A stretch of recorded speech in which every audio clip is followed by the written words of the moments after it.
하나님 말씀 신약성경 요한복음 21장 15절에서 17절까지 보도록 하겠습니다. 요한복음 21장 15절에서 17절까지입니다. 하나님 말씀 받으실 때 일어나 주시기 바랍니다. 하나님 말씀 이러합니다. 그들이 조밥 먹은 후에 예수께서 시몬 베드로에게 이르시되 요한의 아들 시몬아 내가 이 사람들보다 나를 더 사랑하느냐 하시니 이르되 주님 그러하나이다. 내가 주님을 사랑하는 줄 주님께서 아시나이다. 이르시되 내 어린 양을 먹이라 하시고 또 두 번째 이르시되 요한의 아들 시몬아 내가 나를 사랑하느냐 하시니 이르되 주님 그러하나이다. 내가 주님을 사랑하는 줄 주님께서 아시나이다. 이르시되 내 양을 치라 하시고 세 번째 이르시되 요한의 아들 시몬아 내가 나를 사랑하느냐 하시니 주께서 세 번째 내가 나를 사랑하느냐 하심으로 베드로가 근심하여 이르되 주님 모든 것을 아시오매 내가 주님을 사랑하는 줄을 주님께서 아시나이다. 예수께서 이르시되 내 양을 먹이라. 아멘.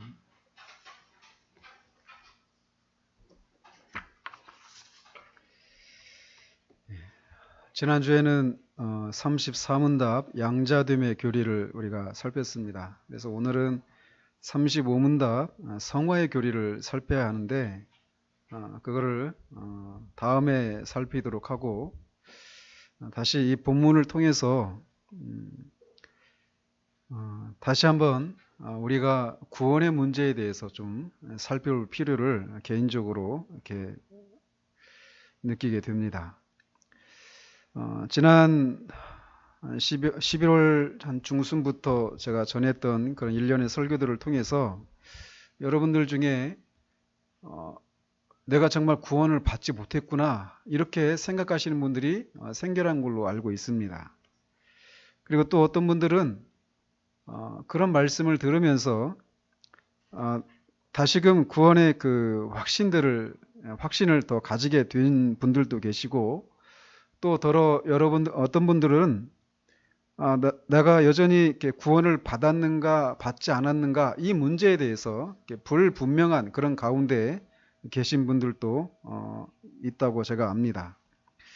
근데 문제는 어쨌든 그런 말씀을 들으면서 내가 구원받은 줄 알았는데 사실은 구원받지 못했구나.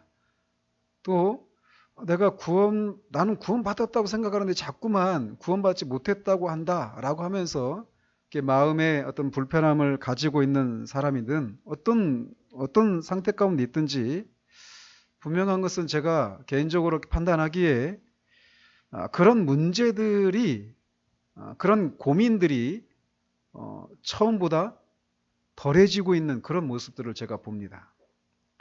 내가 구원받지 못했다면 이런 상태로 있으면 안 되겠구나.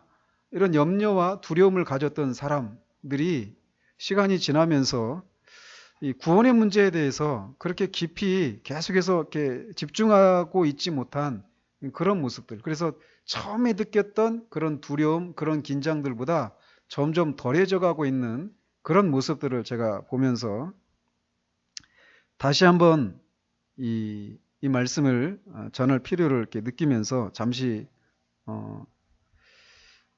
구원을 받은 것을 확인할 수 있는 또 다른 표지에 대해서 살펴보도록 합니다. 한 사람이 구원을 받았는가 안 받았는가 이거를 여러 가지로 말씀을 살필 수 있습니다. 그런데 오늘 본문에서 주님께서 베드로에게 하셨던 이 질문, 즉 네가 나를 사랑하느냐라고 하는 이 질문에 대해서 네 주님, 제가 주님을 사랑합니다 라고 말하는 이 말할 수 있는가 없는가를 가지고도 내가 정말 구원받은 사람인가 아닌가를 알 수 있다는 것입니다. 오늘 본문을 가지고 전에 한번 설교를 한 적이 있는데 잘 알다시피 이것은 주님이 잡히셔서 이 대제사장한테 이렇게 신문을 받고 있는 그 현장에서 주님을 3번이나 맹세하면서 나는 주님 저 사람을 모른다라고 이렇게 부인했던 베드로를 이렇게 회복시키시는 그런 장면입니다. 3번이나 주님을 부인했던 베드로에게 주님은 네가 나를 믿느냐? 라고 묻지 않으셔요. 또 너 정말 구원받은 거 맞아? 이런 식으로도 묻지 않으십니다. 이제 다시는 나를 부인하지 않고 어떤 위험 속에서도 나를 따르면 순종하겠느냐? 이렇게 묻지도 않으셔요.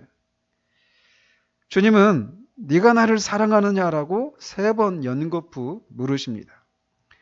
왜냐하면 주님은 우리의 신앙이 무엇에 토대를 두어야 하는지를 잘 알고 계시기 때문에 그렇습니다.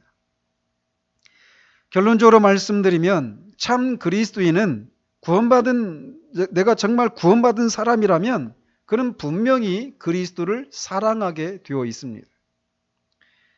그저 교회 다니면서 세례를 받고 기독교 교리에 대해서 몇 가지 교리에 대해서 동의하고 교회 안에 이런저런 모임에 참석하면서 여러 가지 활동을 하는 것이 그리스도인의 전부는 아닙니다. 이런 요소들이 구원받은 그리스도인들에게 분명히 있어야 하지만 그리스도를 사랑하지 않고도 이런 일을 얼마든지 할 수 있다는 것이에요. 그리스도인을 정말 내가 구원받은 그리스도인이라면 이런 어떤 지적인 내용들, 어떤 행동, 지적인 기독교인의 그런 활동들 뿐만 아니라 그리스도를 향한 사랑이라고 하는 것이 분명히 있다라는 것입니다. 교회에 다니는 모든 사람이 구원을 받은 그리스도인은 아닙니다. 물론 참 그리스도인은 우리가 1년의 그 설교를 살펴보면서 계속 언급해 드린 것처럼 자신이 죄인이라는 사실을 느끼고 그것을 회개하는 그런 요소들이 분명히 있습니다. 그리고 그는 자기가 스스로 구원에 이를 수 없다라고 하는 이런 자기 절망 가운데서 상한 심령으로 오직 예수 그리스도만이 자신을 구원해 주실 수 있는 유일한 분이신 것을 알고 그분께 자신을 의탁하고 자신을 이렇게 맡기는 그런 모습들이 분명히 있습니다. 그래서 그는 자신만을 위한 이기적이고 죄악된 삶에서 돌이켜서 새 사람을 입고 죄와 육체와 세상과 마귀에 대해서 싸우는 그런 삶을 살게 됩니다. 그런 사람이 바로 그리스도인이에요. 따라서 죄와 더불어 싸우고 세상과 마귀와 대항해서 싸우는 이런 싸움이 없는 그리스도인은 사실은 그리스도인이 아닌 것이죠. 구원받은 그리스도인이 아니에요. 그리스도는 그에게 모든 것입니다. 그래서 그에게 무슨 근거로 자신의 죄가 용서받았다고 생각하느냐라고 물으면 그는 틀림없이 저 십자가에 달리신 그리스도가 예수가 나의 죄를 위해서 그렇게 십자가에서 나를 대신해서 죽으셨다라고 하는 그 사실 때문에 내 죄가 용서받았다라고 분명하게 고백할 것입니다. 또 마지막 심판날에 두려움 없이 설 수 있는 근거가 무엇이냐라고 묻는다면 그것에 대한 대답 역시 완전하신 그리스도의 그 의 때문에 그 심판주이신 그리스도가 나의 주님이시다라고 하는 나의 구세주이시다라고 하는 이 사실 때문에 내가 그 마지막 심판날에도 두려움 없이 설 수 있다라고 말할 수 있습니다. 또 무엇을 소망하면서 삽니까? 왜 삽니까? 라고 묻는다면 그는 자신을 구원해 주신 그리스도를 위해서 삽니다. 그분을 닮고 그분을 영화롭게 하는 그런 삶을 사는 것이 내 유일한 소망입니다라고 말할 수 있어요. 이게 그리스도인이죠. 그러나 이것들 위에 한 가지 더 특별한 것이 있는데 진정으로 구원받은 그리스도인은 그리스도를 사랑한다라는 것입니다. 그리스도에 대한 지식, 그리스도에 대한 믿음, 그에 대한 소망과 순종 이런 요소들은 분명히 그리스도인들에게 나타나야 될 구원받은 그리스도인들에게 나타나야 될 매우 중요한 그런 덕목들이에요. 죄에 대한 인식도 없고 자기 절망도 없고 상한 심령도 없고 그 주님을 향한 순종도 없고 헌신도 없다. 그것이 없는 사람은 그리스도인이 아닙니다. 구원받은 사람이 아니에요. 그래서 그런 요소들은 반드시 나타나야 합니다. 그러나 이것들 위에 그리스도에 대한 사랑이 없다면 이 모든 것들은 매우 불완전한 것이 되고 만다라는 거예요.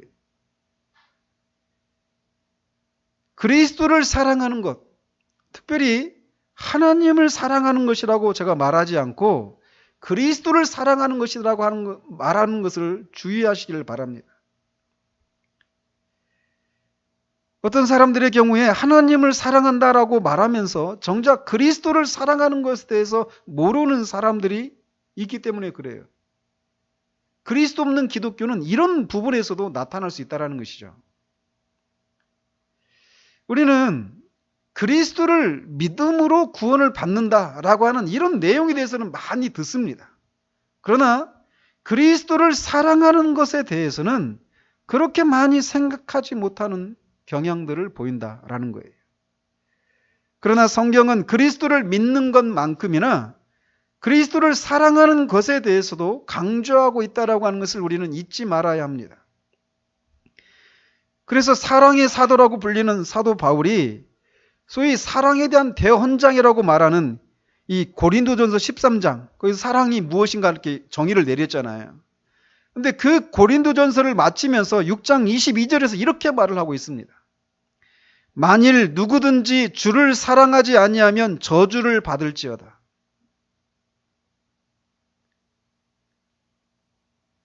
그리스도에 대한 많은 지식, 온전한 지식을 소유하고 있지 않아도 구원에 이를 수 있습니다.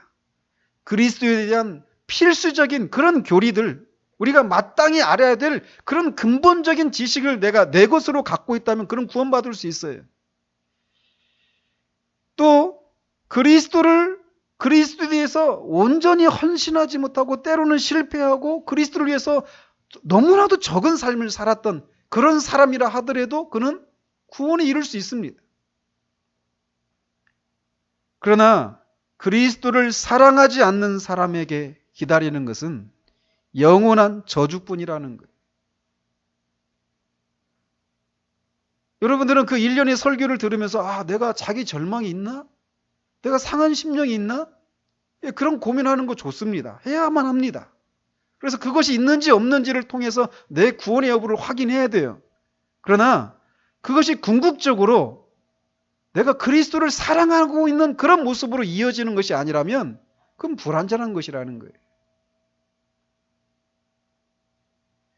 이렇게 사도 바울은 그리스도를 사랑하지 않으면, 주님을 사랑하지 않으면 저주를 받을 것이다라고 말하고 있어요. 이에 비해서 또 에베소서 6장 24절에서는 정반대 얘기를 합니다.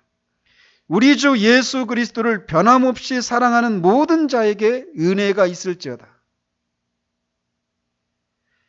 그는 그리스도에 대한 많은 지식을 소유한 사람에게 은혜가 있을지어다 라고 말하고 있지 않아요. 만약 그렇게 얘기한다면 이 지적인 능력이 부족해서, 다른 사람에 비해서 부족해서 그리스도에 대한 지식을 많이 소유한 사람들은 이 은혜를 받지 못하게 되는 결론에 이르게 될 거예요.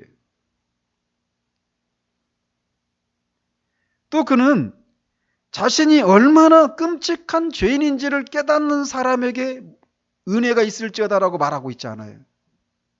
왜냐하면 사람에 따라서 내가 얼마나 끔찍한 죄인인가, 그 죄를 인식하는 것은 사람에 따라 다 다르기 때문에 그렇습니다. 그래서 내가 죄에 대한 그런 이 깨달음이 얕은 사람은 만약에 그 사도가 죄에 대한 깊은 깨달음 있는 사람들에게는 모든 은혜가 있을지어다 이렇게 말한다면 그는 낙심하게 될 거예요. 또 자기 절망의 깊이가 깊은 사람에게는 은혜가 있을지어다라고도 말하지 않아요.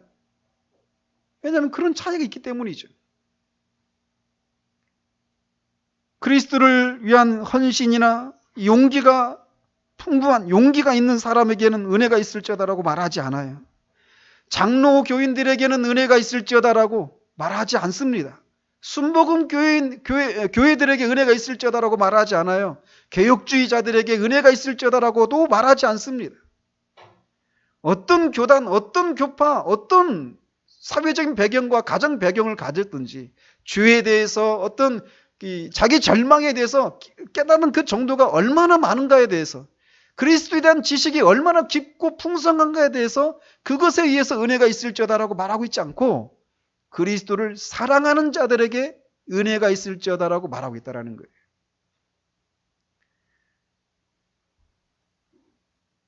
그가 장로교인이든 알미니안이든 개혁주의자든 그 교리나 그가 믿는 거나 그의 교회 정치 형태나 그 교회 출신은 다 다를지라도 참된 그리스도를 묶어주는 한 가지 공통적인 특징이 있는데 그것은 바로 그리스도를 향한 사랑이라는 거예요. 그래서 그리스도를 변함없이 사랑하는 자들에게 은혜가 있을지어다라고 말하고 있다는 것이죠. 그렇다고 해서 죄에 대한 깨달음, 그리스도에 대한 지식, 자기 절망, 상한 심령 이런 것들이 필요하지 않다라는 게 아닙니다. 그것이 결국 어디로 이어지게 만드느냐라는 것이에요. 우리 주님도 자신들이 아브라함의 자손이기 때문에 하나님이 자기의 아버지라고 믿고 있는 바리새인들에게 이렇게 말씀하셨어요. 하나님이 너희 아버지였으면 너희가 나를 사랑하였으리라. 이렇게 말씀하십니다. 즉 하나님의 아들이신 우리 주 예수 그리스도를 사랑하지 않는 사람은 하나님을 아버지라고 부를 자격이 없는 사람이라고 못 받고 계신 거예요. 우리가 어떤 교단에 속해 있고 어떤 교리와 어떤 교회 정치를 신봉한다고 하더라도 그리스도를 사랑하지 않으면 우리는 하나님을 아버지라고 부를 수 없는 하나님의 자녀가 아닌 사람들이라는 것입니다. 그리스도인은 그리스도께서 자기를 위해서 행하신 모든 일을 인해서 그리스도를 사랑합니다. 그리스도께서 자기와 같은 죄인을 구원하기 위해서 이 땅에 하늘의 영광을 버리고 찾아오신 것을 인해서 그리스도를 사랑합니다. 그리스도께서 십자가에서 고난을 받으심으로 자신을 죄에 대한 책임과 죄의 권세로부터 해방시켜 주시고 빛의 나라로 옮겨주신 것을 인해서 그 그리스도를 사랑하게 되어 있어요. 어제도 좀 얘기를 나누다가 히말라야 얘기를 해서 히말라야 그 영화 얘기를 해서 좀 제가 사실은 김이 빠졌거든요. 저번 주에 그 히말라야라고 하는 영화를 봤어요. 한번 꼭 보세요. 그 싫어하잖아요. 그 히말라야 산에 등반을 갔다가 죽었어요. 동료 대원이. 자기가 아끼는 후배가. 근데 그 후배가 거기에서 지금 그러니까 시체로 있는 거예요. 근데 그 시체라도 찾아오기 위해서 사람들이 아무런 명예도 없고 돈도 안 되는데 자기의 생업까지 버리고 찾아가는 거예요. 일명 휴먼 원정대라고 하죠. 그 영화 보면서 저도 막 울컥울컥 했습니다. 그리고 그 죽은 대원의 부인이 그 자기 남편 시신을 거두기 위해서 막 그 많은 사람들이 목숨의 위험을 무릅쓰고 거기서 막 건져오는. 근데 끝까지 가지고 내려오다 보면 그 사람들이 다 죽을 수도 있는 상황이에요. 그 갈등. 찾고 싶은데 또 데려오고 싶은데 그렇게 하다 보면 우리도 다 죽게 되는 그 속에서 겪는 인간의 그 갈등. 엉엉 울어요. 근데 그들이 그렇게 할 수 있었던 건 뭐냐면 그 동료에 대한 사랑 때문에 그랬거든. 하물며 하나님의 아들이신 이 예수 그리스도께서 우리와 같은 죄인을 구원하시기 위해서 죽음의 위험을 무릅쓰고 오신 것이 아니라 죽기 위해서 오셨고 죽으셨다라는 거예요. 그래서 구원받은 사람은 그 사실을 인해서 그리스도를 사랑하게 되어 있습니다. 아무리 감정이 무뎌진 사람이라 하더라도 그리스도의 사랑을 알면 그리스도를 사랑하게 되어 있습니다. 또한 그리스도께서 성령을 통해서 자신이 그런 죄인이라고 하는 것을 깨닫게 하시고 회개하고 믿어 죄 용서와 영생의 선물을 주신 것을 인해서 그를 사랑합니다. 그리고 지옥에서 건져주시고 천국 백성 삼아주시며 이 땅을 사는 동안 그와 동행하시고 그에게 필요한 것들을 공급하시고 모든 위기 가운데서 건져주시고 지금도 자신을 위해서 중보하시는 것을 인해서 감사하며 그를 사랑하게 되어 있어요. 물에 빠져 죽어가던 사람을 건져주면 건진받은 사람이 자신을 구해준 사람을 사랑하지 않겠습니까? 엄청난 빚에 이렇게 쪼들리면서 날마다 채무자에게 빚 독촉에 시달리는 사람이 그 사람을 대신해서 누군가 빚을 갚아주면 그 갚아준 사람을 사랑하지 않겠느냐고요. 마찬가지로 참 그리스도인은 그리스도께서 이런 것들과는 비교가 되지 않는 그런 비참함에서, 그런 위험에서 건져주신 것을 인해서 그리스도를 사랑하게 됩니다. 그러므로 구원받는 것과 그리스도를 사랑하는 것은 뗄래야 뗄 수가 없어요. 주님은 바리새인 시몬의 집에 찾아가셨을 때 식사를 하는 중에 그 동네에 소문난 죄인이, 한 여인이 와서 막 눈물로 발을 씻기고 머리카락으로 발을 씻기는 그런 장면이 있었잖아요. 시몬이 속으로 막 생각했죠. 아, 저가 정말 선지자면 지금 자신의 그 발을 씻고 있는 여자가 얼마나 끔찍한 죄인인지 알 텐데, 이런 생각을 할 때 주님이 빚을 탕감받은 그 사람의 비유를 가지고 얘기하시죠. 그러면서 그 비유 끝에 어떤 사람이 더 많이 사랑하겠느냐 말하니까 많이 탕감받은 사람이 더 많이 사랑할 것입니다. 이렇게 얘기해요. 그건 상식이죠. 많이 빚을 탕감받은 사람은 많이 탕감받을수록 더 많이 사랑하게 되어 있습니다.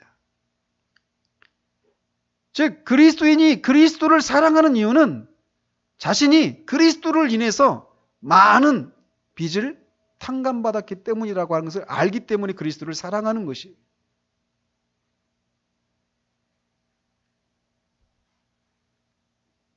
그렇기 때문에 그리스도를 사랑하는 것과 구원받은 것의 증거는 뗄래야 뗄 수가 없어요. 뿐만 아니라 그리스도를 사랑하는 것이 없이는 우리는 그리스도를 지속적으로 섬기는 것을 할 수 없습니다. 조나단 에드워즈가 신앙감정론에서 말하듯이 사람이 무엇인가를 추진해 나가는 가장 강력한 동기는 인간에 있는 그 감정이라고 말을 해요. 그는 이렇게 말을 합니다. 이 세상에서 사랑과 미움, 희망과 두려움, 분노와 열정, 갈망 등 모든 감정을 제거해 보라. 그러면 세상은 정지해버리고 죽은 것 같이 될 것이다. 그리고 세상 사람들의 활동이나 진지하게 추구한 것들은 다 사라져버릴 것이다. 사람들이 왜 열심히 공부하고, 왜 열심히 직장에 다니고, 왜 어떤 취미 생활하고, 왜 건강을 돌보고, 어떤 무엇인가를 왜 하느냐? 그걸 할 수 있는 그 동력이 무엇이냐면 그 사람의 중심에 있는 감정이라는 거예요. 그것을 향한 사랑이든지, 그것을 향한 미움이든지, 그것을 향한 분노이든지, 증오이든지, 그런 감정이 있기 때문에 그 무엇인가를 추진해 나간다는 것입니다. 그러나 그 감정이 다 사라져버리면 이 세상은 정지해버린다는 거예요. 세속적인 일에 있어서 이 세속적인 감정이 인간의 추구와 행동의 발원지인 것과 마찬가지로 신앙의 문제에서도 종교적인 감정, 여기서는 이제 다양한 감정을 말하고 있지만 사랑으로만 축소해서 말을 한다면 그리스도를 향한 사랑이 없으면 우리는 그리스도를 섬기는 행동을 지속적으로 해나갈 수 없다라고 하는 것이 성경의 얘기예요. 이거는 우리의 일반 세상 속에서도 우리가 발견할 수 있는 거예요. 그렇게 하고 싶은 마음이 없으면 못하는 것입니다. 그리스도에 대한 사랑이 없으면 자기를 부인하는 삶이나 그분께 헌신하고 순종하는 삶을 지속적으로 유지해 나가는 것은 불가능해요. 하나님께 크게 쓰임받았든 적게 쓰임받았든 하나님의 사람들의 공통적인 특징은 그리스도에 대한 사랑이 있었다라는 거예요. 그들이 비록 교리나 교회 정치나 삶의 배경이나 헌신의 자리가 모두 달랐지만 그들에게 한 가지 공통점은 그들이 모두 그리스도를 사랑했다라는 거예요. 그리스도를 사랑하는 것이 구원과 뗄래야 뗄 수 없다라고 하는 이 사실은 우리 주일학교 아이들과 같이 어린 아이들에게도 구원이 무엇인가를 이해시키는데 매우 중요한 요소입니다. 우리 아이들이 소일의 문답을 배우고 있고 또 설교를 듣고 있지만 우리 아이들에게 뭐 양자됨, 칭의, 성화 이런 용어 자체, 그 개념 자체를 이해하는 것이 쉽지는 않아요. 그러나 구원받은 사람은 그리스도를 사랑한다 라고 하는 이 한 가지 사실만으로도 우리 아이들도 구원받는 게 그런 거구나라고 하는 것을 그냥 이해할 수 있어요. 또 그리스도에 대한 사랑은 천국에서 살아가는 하나님의 백성들의 공통적인 특징이기도 합니다. 천국 백성은 그리스도를 사랑하는 삶을 살아가는 사람들이에요. 그들이 이 땅에서는 많은 교단과 교파로 나누어져 있고 개혁주의네 알미니안이네 하면서 서로를 비난하고 공격하고 자신들이 신봉하는 교리만이 절대적이라면서 서로 분열하고 다투는 이런 일들이 있습니다. 그 역사 가운데 계속 그렇게 지속되어 왔어요. 그리고 지금도 그렇고요. 그러나 천국에는 어떤 종류의 나눔도 없을 것입니다. 그곳에서는 우리가 이 땅에서는 서로 다른 배경에 속해 있었지만 그리스도를 사랑하는 것에서 하나가 되어 있을 것입니다. 이렇게 그리스도를 사랑하는 이것은 이 땅에서나 천국에서나 반드시 나타나는, 구원받은 사람들에게 나타나는 가장 중요한 특징이라고 할 수 있다는 것이죠. 그러므로 여러분이 내가 자기 절망이 무엇인지를 아나? 상한 심령이 있었나? 내가 예수님을 믿는다고 했는데 그게 진짜 그 믿음이 진짜인가? 아닌가? 내가 정말 구원 받았나? 안 받았나? 이 문제에 있어서 불분명하다면 이 질문을 던져보시라는 거예요. 나는 그리스도를 사랑하는가?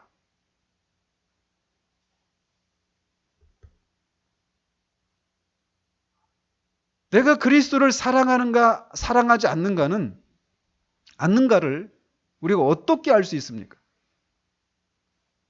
이것은 사람은 다 부모나 자녀 간에, 또 남녀 간에, 남편과 아내 간에, 또 친구들 간에 사랑하는 이것이 무엇인지를 알기 때문에 그 사람들과의 관계 속에서 사랑하는 사람들 사이에서 나타나는 그 일반적인 그런 특징들을 살펴보면 내가 그리스도를 사랑하는지 안 사랑하는지를 알 수 있다는 거예요.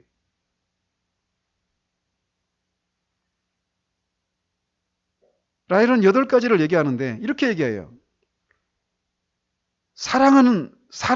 내가 누군가를 사랑한다면 우리는 내가 사랑하는 사람을 생각하는 것을 좋아한다는 거예요. 어느 장소에 있든지 학교나 직장이나 집에서든 우리가 하던 어떤 바쁜 일을 잠시 멈추고 조금의 여유만 주어지면 우리는 우리가 사랑하는 대상을 하루에도 몇 번씩 생각합니다. 저는 교회 나오면 하루에 한 2번 꼭 이렇게 아이들한테 전화해요. 물론 공부 열심히 하라고 이렇게 체근하는 그런 목적도 있지만 보고 싶은 마음이 있는 거예요. 가끔씩 아내한테도 그럽니다. 우리가 누군가를 사랑하면 그렇게 사랑하는 대상을 우리는 생각하는 것이 있다라는 거예요. 그리스도와 구원받은 신자와의 관계도 마찬가지입니다. 자신이 구원을 받은 그리스도인은 자신이 사랑하는 그리스도를 날마다 생각합니다. 가끔씩이 아니에요. 날마다 생각합니다. 그가 비록 그리스도를 충분히 사랑하지 못하고 있고 그분을 닮아가는 일에 열심을 내지 못하고 있는 경우에도 그는 그리스도를 사랑해요. 그리스도를 생각해요. 왜냐하면 그렇게 하지 못하고 있는 것 때문에 그리스도를 생각하면서 그리스도 앞에 그리스도께 죄송한 마음으로 그리스도를 생각한다라는 거예요. 어쨌든 그에게 그리스도는 날마다 그가 생각하는 대상이에요. 그러나 구원받지 못한 사람은 그리스도를 사랑하지 않기 때문에 그리스도를 생각하도록 강요받는 상황이 아니면 그리스도를 생각하지 않습니다. 한 번씩 교회에 나와서 그리스도에 대한 얘기를 들을 때 그리스도를 생각해요. 돌아가면 까맣게 있습니다.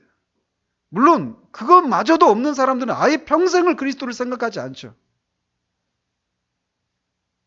그러나 참 그리스도인은 그리스도를 사랑하기 때문에 그가 그리스도의 뜻대로 살아가는 때이든 그렇지 않은 때이든 늘 그리스도를 생각합니다. 그래서 여러분이 한 주간의 삶을 돌아보면서 내게 이런 게 있는지를 살펴보시라는 거예요. 또 사랑하는 사람의 우리가 누군가를 사랑하면 우리는 우리가 사랑하는 사람에 관한 이야기 듣는 것을 좋아합니다. 우리 하연이가 아이유를 좋아한대요. 저는 어떻게 생겼는지도 모르는데 아무튼 아이유를 좋아해요. 뭐 노래도 따라 부르고 막 그러더라고요. 그러면서 이 아이유를 좋아하기 때문에 아이유에 대해서 이야기하면 같이 맞장구를 치고 아이유 노래를 따라 부르거나 아이유가 좋아하는 것들에 대해서 듣는 것을 좋아해요. 그렇죠? 마찬가지로 그리스도를 사랑하는 이 사람들은 그리스도에 대해 이야기 듣는 것을 좋아한다라는 거예요. 그가 어떤 분이시고 그가 왜 이 땅에 오셨고 그의 탄생이 왜 그런 방식으로 그렇게 이 땅에 오셔야만 성육신을 하셔야만 했는지, 왜 죽으셨는지, 그분이 이 땅에 사시면서 어떤 가르침을 베푸셨는지, 어떤 삶을 사셨는지 이런 것들을 듣는 것을 좋아합니다. 그리스도에 대한 이런 설교를 듣는 것을 좋아해요.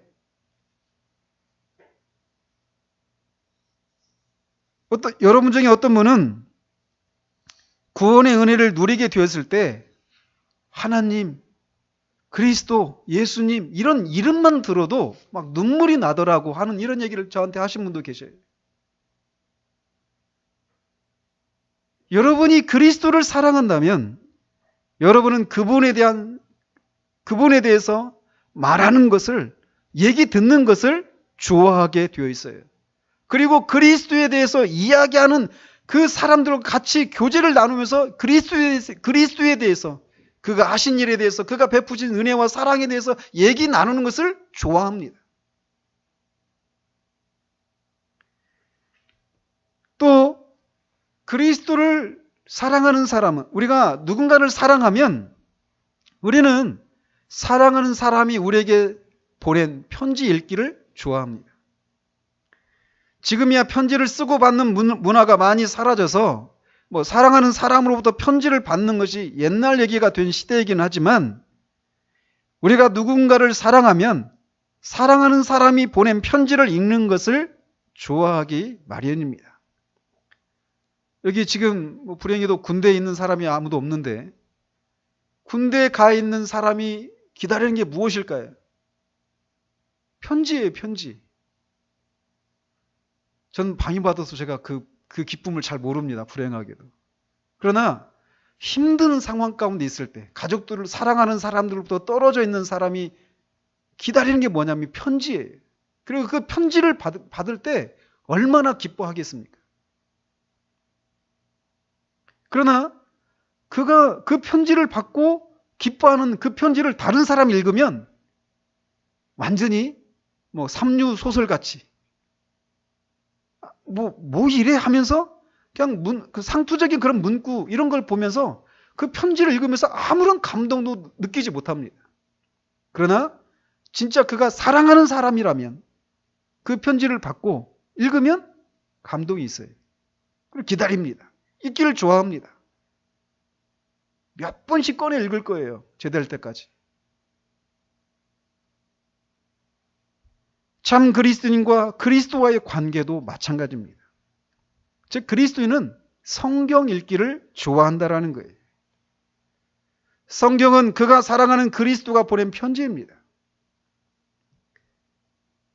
그렇기 때문에 참 그리스도는 그가 먼 여행 어디 외국으로 간다든지 어떤 여행을 간다 할 때도 성경 챙겨가라 이런 얘기를 할 필요가 없어요. 때로는 성경을 읽으면서 큰 감동이 없이 읽을 때도 있습니다. 그러나 그럴 때는 자신의 마음이 감동이 없는 것을 인해서 근심하면서 다시금 그런 감동을 누리면서 성경 읽기를 기도하고 소망하면서 또 성경을 읽을 거예요.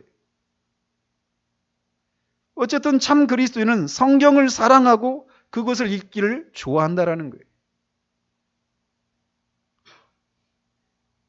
또 우리가 누군가를 사랑하면 우리는 너무나 자연스럽게 우리가 사랑하는 사람이 무엇을 좋아하고 무엇을 싫어하는지에 대해서 큰 관심을 가지고 어떻게 하든지 그를 기쁘게 하고 싶은 그런 마음을, 그런 행동을 하게 됩니다. 그래서 상대방을 너무나 사랑하기 때문에 평소에 자기하고는 잘 어울리지 않는 그런 일이라고 하더라도 자기를 부인하고 그 사랑하는 사람을 위해서, 사랑하는 사람을 기쁘게 하기 위해서 무엇인가를 한다라는 것이죠.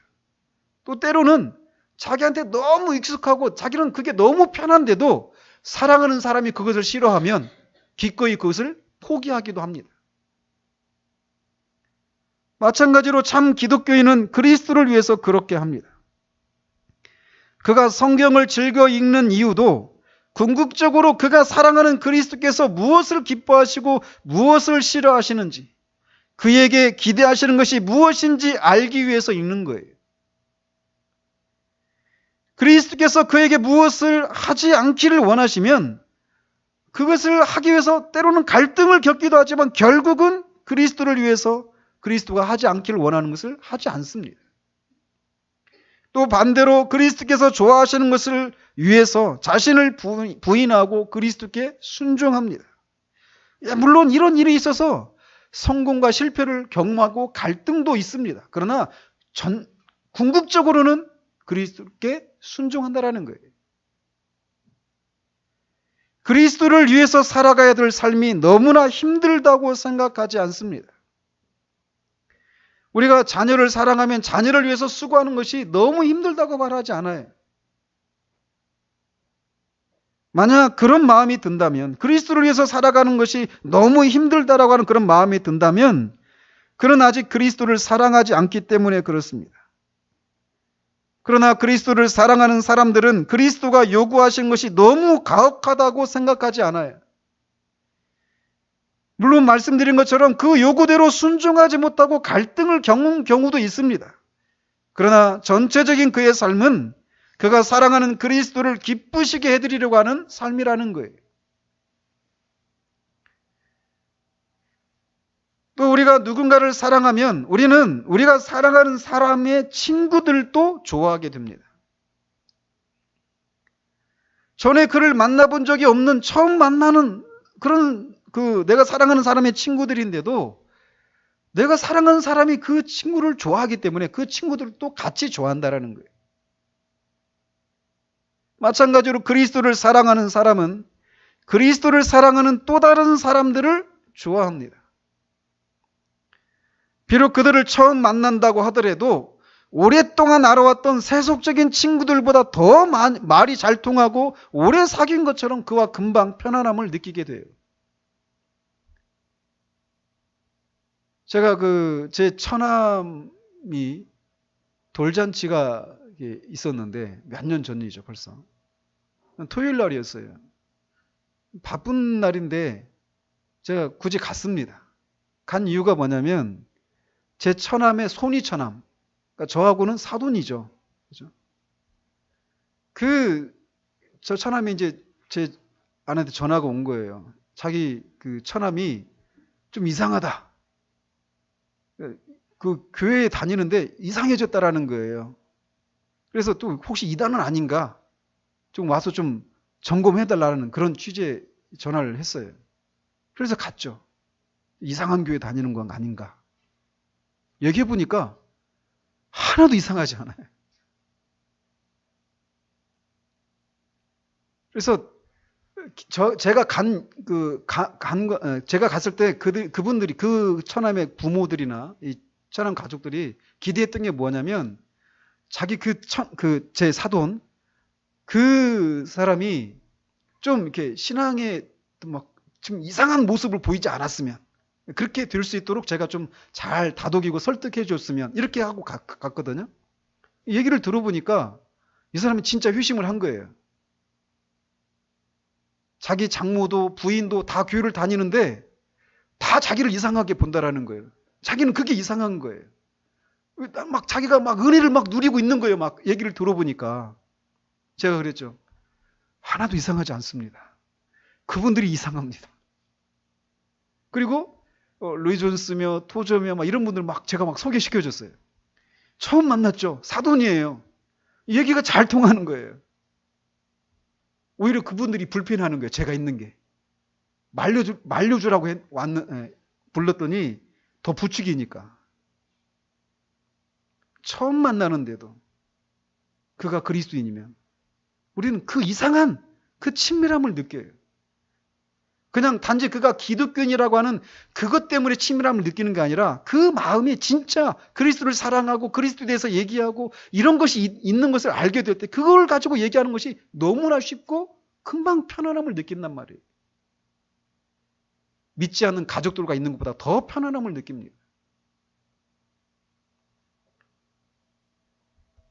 또 우리가 누군가를 사랑하면 우리는 우리의 말이나 행동으로 우리가 사랑하는 사람의 명예를 더럽히지 않기 위해서 노력을 합니다. 예를 들어서 우리 아이들이 학교에 가서 우리 아빠는 개척교회 목사예요. 이렇게 막 떠들고 다닌단 말이에요. 그렇게 다니면서 친구들하고 싸우고 선생님 말도 잘 안 듣고 막 그렇게 다니면 사람들이 어떻게 생각할까요? 저 목사 아들이, 목사 딸이 왜 그래? 이렇게 하지 않겠어요? 여러분들이 우리 아이들 예배 태도를 보면서 목사님 딸들이 아들들이 어떻게 예배 드리는가 이런 모습 보면서 저 집에서 신앙교육을 어떻게 시키지? 이런 생각하지 않겠어요?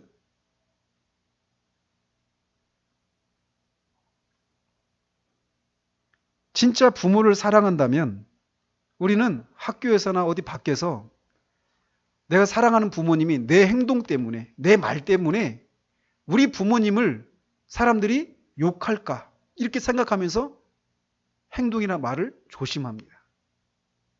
잘못하면 집에 와서 부모한테 혼나기 때문에 그런 것이 아니라 내 행동 때문에 부모가 욕을 먹을 수도 있다. 이 생각 때문에 부모를 사랑하는 것 때문에 그런 행동을 한단 말이에요. 마찬가지입니다.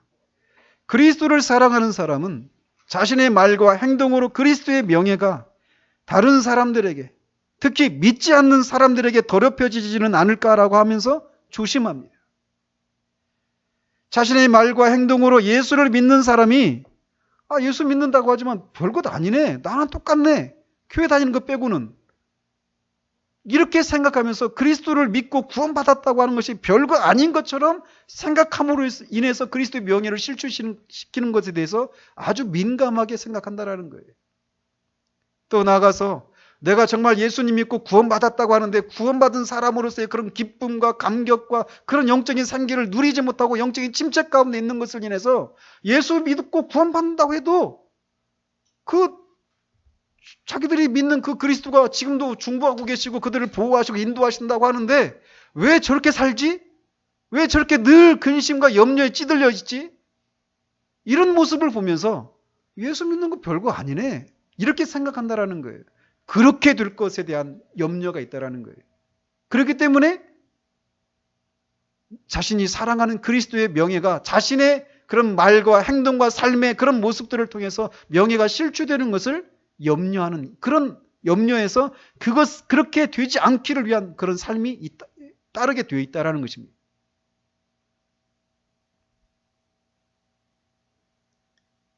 그리스도가 사람들에게서 모욕을 당하고 무시당하는 이런 것을 볼 때 분노를 느끼고 슬픔을 느끼고 어떻게 하든지 자신이 할 수 있는 그런 것을 가지고 항변하기도 하고 변호하기도 하고 그렇다라는 거예요. 때로는 대적하기도 합니다. 또 우리가 누군가를 사랑하면 우리는 그와 대화를 나누고 싶어 합니다. 사랑하는 마음이 없는 사람과 같이 있을 때 우리는 그 사람에게 무슨 말을 해야 할지 어려움을 겪습니다. 그러나 사랑하는 사람과 함께 있으면 무슨 대화를 나눌지에 대해서 큰 어려움을 느끼지 않아요. 오늘 데이트하러 가면서 어제는 이런 얘기했는데 오늘은 어떤 얘기하지? 하면서 나가기 전에 미리 어떤 대화를 해야 되겠다. 이렇게 하면서 나가지 않아요. 같이 있으면 그냥 얘기가 됩니다. 내 속에 있는 얘기들, 내가 겪었던 얘기들, 내 고민들, 내가 좋아하는 것이 무엇인지 이런 것들을 그 상대방에게 얘기하고 그 상대방이 또 어떤 사람인지를 알기를 원해서 얘기 듣기를 좋아해요. 말하는 것을 좋아하기도 하고 듣는 것을 좋아하기도 한다는 것이죠. 마찬가지로 그리스도를 사랑하는 사람은 자신이 사랑하는 그리스도에게 말하는 것을 어려워하지 않습니다. 즉 기도하는 것을 어려워하지 않아요. 기도하는 것을 좋아합니다. 기도만큼 지금 우리의 영적인 상황이 어떤 상태인지를 분명하게 드러내주는 것이 없습니다. 사랑하는 사람에게 자신의 마음속에 있는 얘기들을 꺼내서 말하는 것이 어렵지 않은 것처럼 그리스도에게 말씀을 드리는 기도, 이것이 그리스도를 사랑하는 사람에게는 어려운 일이 아니에요. 많은 사람들이 기도하는 것에서 어려움을 느낍니다. 몇 마디 말을 하고 나면 더 이상 드릴 말씀이 없기 때문에 기도 시간이 고통스러워요. 그렇기 때문에 한 교회상에 지는 모든 모임 중에 기도 모임에 사람들이 가장 적게 모이는 이유가 바로 그것 때문에 그렇습니다.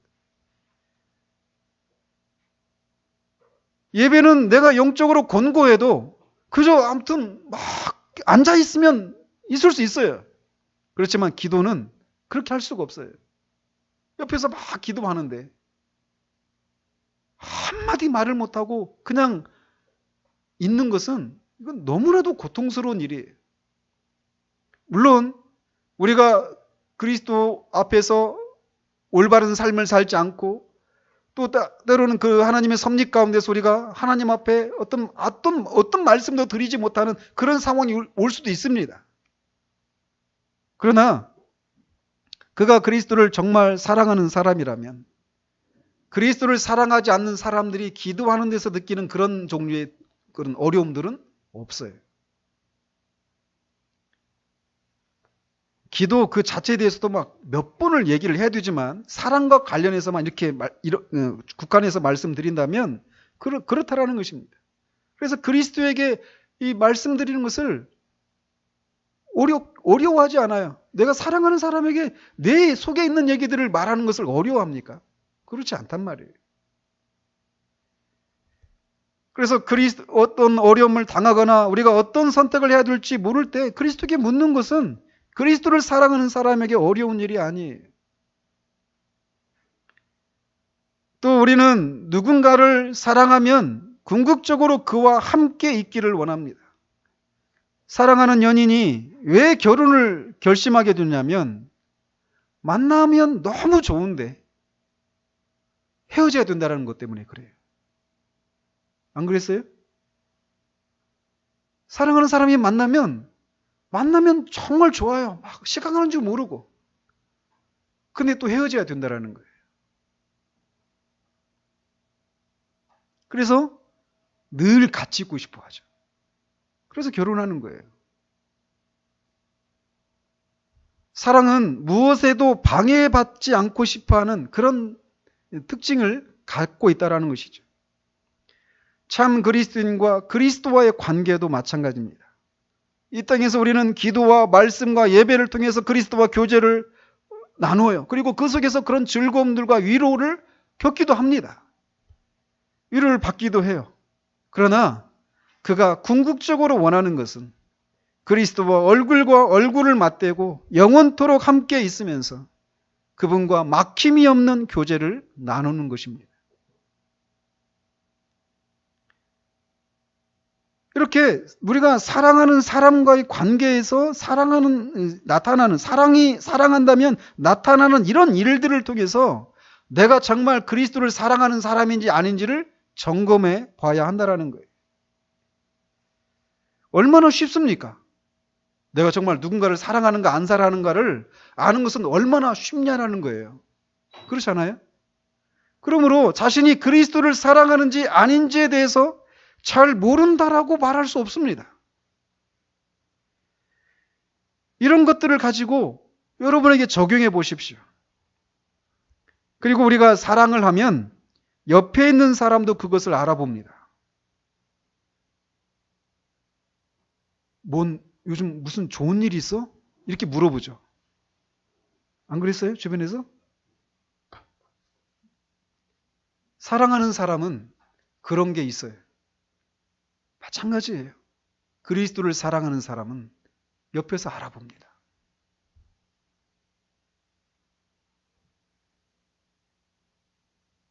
그러므로 이것들을 가지고 여러분 자신을 살펴보시기 바랍니다. 주님은 베드로에게 네가 나를 사랑하느냐라고 물으시는데 이 대답에 그렇다라고 대답할 수 있는지 없는지 살펴보시라는 거예요. 개혁주의적인 신앙 고백과 진리들을 믿는다고 말하는 것으로 충분하지 않습니다. 참 신앙에는 이것들을 믿는 것이 분명히 따르지만 그것에서 그치지 않는다라는 거예요. 참 신앙의 정수는 우리를 구원해 주신 예수 그리스도를 사랑하는 것에 있습니다. 우리는 소요리 문답이나 로이 존스 교리 강좌 우리 교회에서도 다 했고 또 하고 있습니다. 우리는 이것들에 대해서 우리의 말로 말할 수 있을 때까지 배워야 돼요. 그때가 우리 것이거든요. 그러나 이런 교리를 배우는 궁극적인 목적은 하나님과 그리스도와 교제를 나누고 그분을 사랑하는 것에 있는 것이지 교리 그 자체가 목적은 아니라고 하는 사실을 알아야 돼요. 따라서 이런 것들을 가지고 정직하게 여러분을 살펴본 결과 자신은 그리스도를 사랑하지 않고 있구나라고 판단된다면 그 원인에 대해서 제가 말씀을 드립니다. 그것은 여러분이 그리스도에게 아무런 빚도 없기 때문에 그렇습니다. 그리스도로부터 무엇인가 받은 적이 없기 때문에 그래요. 여러분은 그리스도로부터 죄 용서를 받은 적이 없기 때문에 그리스도를 사랑하지 않는 것입니다.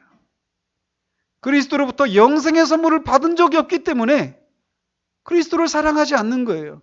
우리가 사랑하는 것은 사랑은 여기 있으니 하나님이 먼저 우리를 사랑하사라고 말씀하시는 것처럼 우리가 그리스도를 사랑할 수 있게 되는 것은 그리스도가 먼저 우리를 사랑해 주셨기 때문에 가능한 것입니다. 그리스도로부터 사랑을 받은 적도 없고 죄 용서를 받은 적도 없고 영생의 선물을 받은 적도 없기 때문에 그리스도를 사랑하지 않는 거예요. 그리스도에 대한 그런 지적인 지식은 있을 수 있습니다. 교리적인 그런 통찰력도 있고 그 지식을 갖고 있을 수 있어요. 그러나 그럼에도 불구하고 내가 그리스도를 사랑하는 것이 없다면 여러분은 받지 못한 거예요. 그런 피상적이고 지적인 동의에 머물러 있다라는 것입니다. 그렇기 때문에 그리스도를 위해서 여러분의 모든 것을 헌신하는 삶이 너무나 무겁다고 느껴지는 거예요. 그렇다면 어떻게 해야 되겠습니까? 여러분에게 필요한 것은 여러분이 하나님 앞에서 어떤 상태 가운데 있는지 단지 머리로만이 아니라 성령께서 깨닫게 하셔서 여러분이 하나님 앞에 아무런 소망이 없는 죄인이라는 사실을 깨닫는 것이 필요합니다. 아마도 자신이 그리스도를 필요로 하는 죄인이라는 사실을 깨닫지 못하고 있는 사람들은 성경을 읽지 않거나 읽는다고 하더라도 여전히 성령께서 깨닫게 하시는 은혜가 없는 상태 가운데 읽고 있는 것이 분명합니다. 그러므로 여러분이 할 일은 먼저 성경을 읽어야 합니다. 특별히 주님께서 베푸신 산상수훈 같은 걸 한번 읽어보십시오.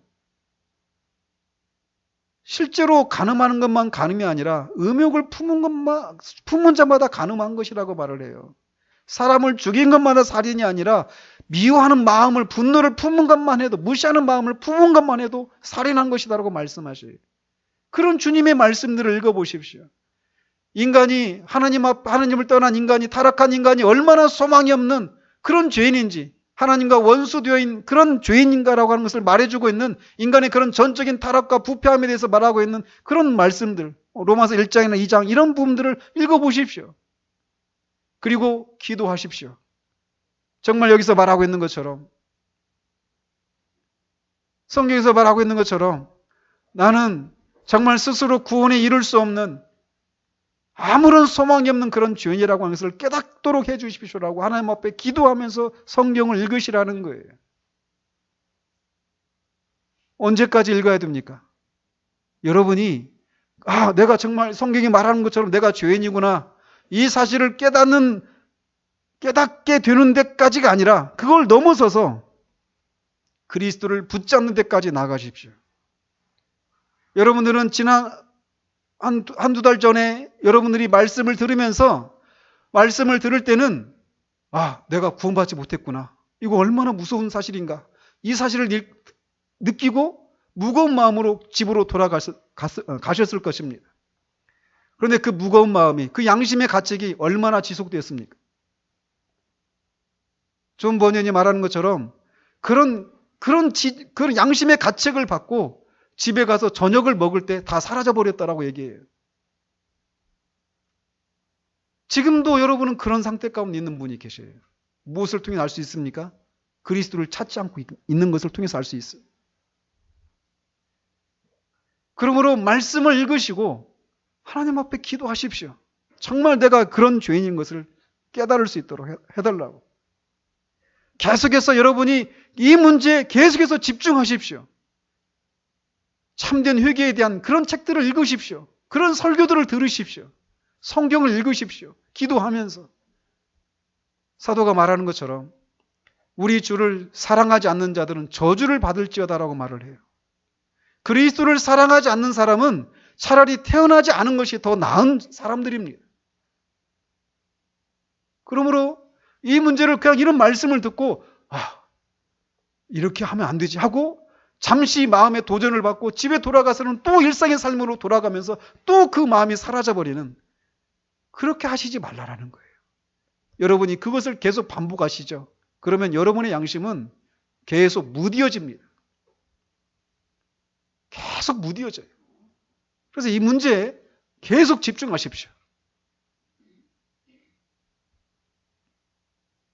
그러나 이런 것들을 살펴본 결과 자신이 비록 항상 온전하고 충분하게 그리스도를 사랑한다고 말할 수는 없지만, 그럼에도 불구하고 네가 나를 사랑하느냐라고 하는 이 질문에 베드로처럼 근심하면서 내 주님, 주님이 아십니다, 내가 주님을 사랑하는 줄 주님이 아십니다라고 말할 수 있다라면 여러분, 이 세상에서 가장 복된 사람입니다. 여러분이 아무리 못 배우고 아무리 부자가 아니고 아무리 세상에서 내놓을 만한 그런 어떤 업적과 그런 어떤 소유물들을 가지고 있지 못한 사람이라 하더라도 네가 나를 사랑하느냐라고 하는 이 주님의 질문에 네 주님, 내가 정말 주님을 사랑합니다라고 말할 수 있다라면 여러분, 이 세상에서 가장 복된 사람이에요. 우리는 종종 감히 당당하게 주님을 사랑한다라고 말할 수 없는 우리 안에 있는 많은 연약함과 불순종을 발견합니다. 그런다 하더라도 우리 마음 깊숙한 곳에서 그래도 나는 주님을 사랑한다라고 말할 수 있다면 우리에게는 소망이 있습니다. 시험 가운데 주님의 손길이 보이지 않고 염려와 근심에 짓눌려서 잠시는 우리의 마음이 굳어진 상태 가운데 있다고 하더라도 우리가 주님을 사랑한다고 말할 수 있다면 우리는 참으로 이 세상에서 가장 복된 사람들이라는 것이. 그러나 우리가 주님을 아주 적은 분량으로 사랑한다 하더라도 그것은 우리가 정말 구원받은 사람이고 세상에서 가장 복된 사람인 것은 분명합니다. 그러나 우리가 주님을 미약하게나마 사랑하고 있는 것으로 안심하며 그것에 만족하고 주저앉는 우리들이 아니기를 바랍니다. 우리는 더욱 주님을 사랑하게 되기를 바라야 합니다.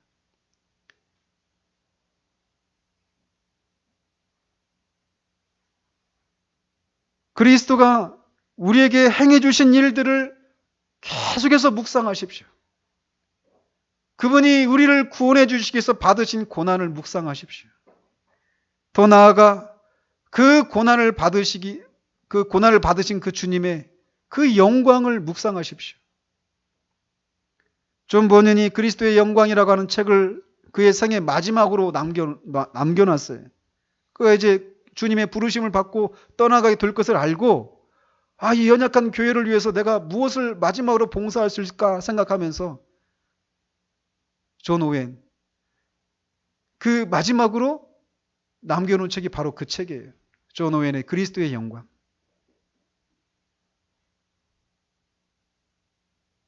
우리가 이 땅에서도 그렇고 천국에서도 그렇고 우리가 영원히 묵상하고 영원히 찬양하고 영원히 사랑해야 될 주제는 그리스도의 영광입니다. 그 그리스도를 묵상하십시오. 끊임없이. 다 알았다라고 말할 수 있는 사람은 없습니다. 왜? 그리스도는 무한하시니까.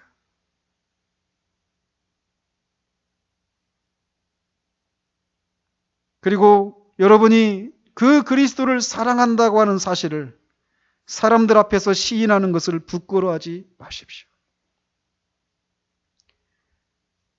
우리 아이들이 막 친구들과 있는데 제가 막 가면서 지성아, 여희야, 하연아 이렇게 부르면 막 가는데 아이들이 제가 가는 것을 부끄러워하면서 막 친구들끼리 도망간다면 친구들이 저 사람 누구야?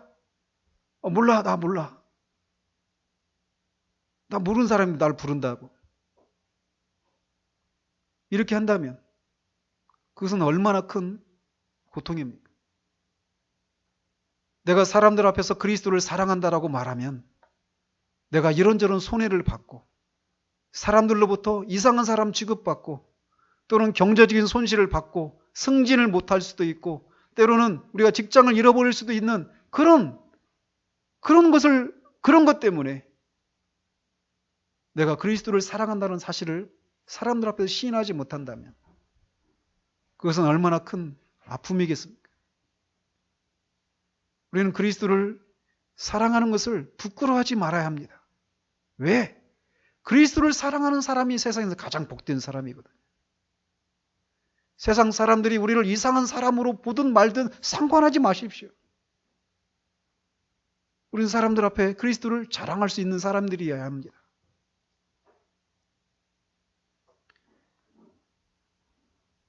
우리가 얼마나 주님을 사랑하면 그 주님을 사랑한다고 당당하게 말할 수 있을까요?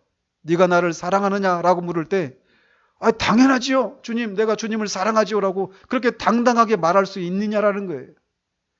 참으로 역설적이게도 진짜 그리스도를 사랑하는 사람은 이 질문 앞에 베드로처럼 근심하면서 내가 과연 주님을 사랑한다라고 말할 수 있을까? 이런 생각을 가집니다. 주님을 위해서 평생을 헌신했는데 그 마지막에 내가 주님을 더 사랑했더라면 내가 이 정도 헌신으로 마치지 않았을 텐데 그런 후회가 밀려옵니다. 자신 안에서 끊임없이 그리스도를 온전하게 사랑하지 못하는 세상으로 향하고 있는 그 옛 본성을, 그 죄를 보면서 세상을 향한 사랑의 흔적들을 보면서 마음에 탄식이 있습니다.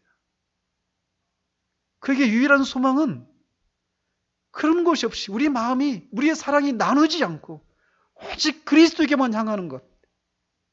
그의 유일한 소망이 그거예요.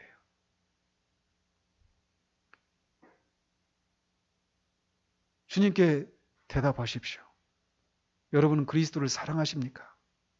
너는 나를 사랑하느냐? 라고 하는 이 주님의 질문에 네, 주님을 사랑합니다. 라고 말할 수 있는 우리 모두이기를 바랍니다. 기도하겠습니다.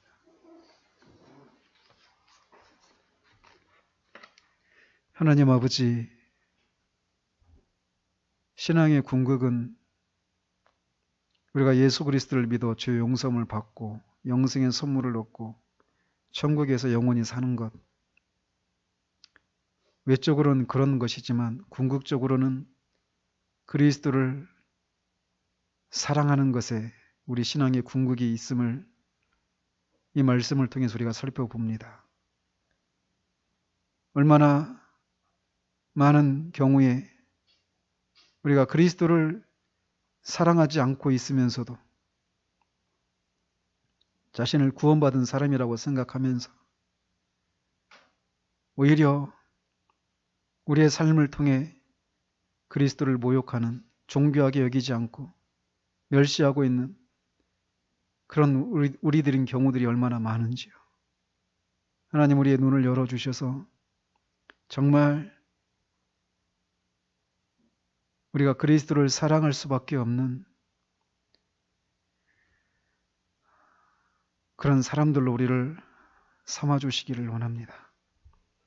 그리스도께로부터 받은 것이 없는 사람은 결코 그리스도를 사랑할 수 없습니다.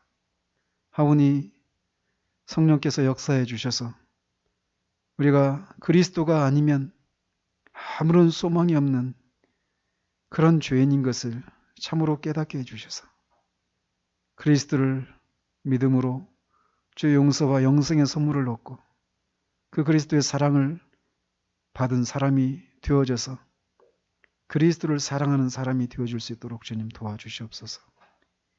이미 그러한 은혜를 덧입은 주의 자녀들이 참으로 우리가 이 땅에서 그리스도를 위한 삶을 살아갈 수 있는 것은 그리스도를 향한 사랑이 있을 때에만 가능한 것을 알고 늘 우리 안에 그리스도의 사랑이 머물 수 있도록 그렇게 그리스도 앞에 끼어있게 하시고 그리스도를 묵상하고 그리스도의 영광을 그리스도를 아는 지식에서 또 그리스도를 통해 우리에게 이루어진 그 일들을 아는 지식에서 그것들을 계속 묵상하고 그것에서 계속 깊어져가는 우리를 둘 수 있도록 주님 도우셔서 정말 우리가 주님 계신 곳에서 아무런 막힘이 없이 주님을 사랑하게 되는 그 날까지 이 땅에서 그렇게 그리스도를 사랑하는 그런 사람의 모습으로 삶을 살아서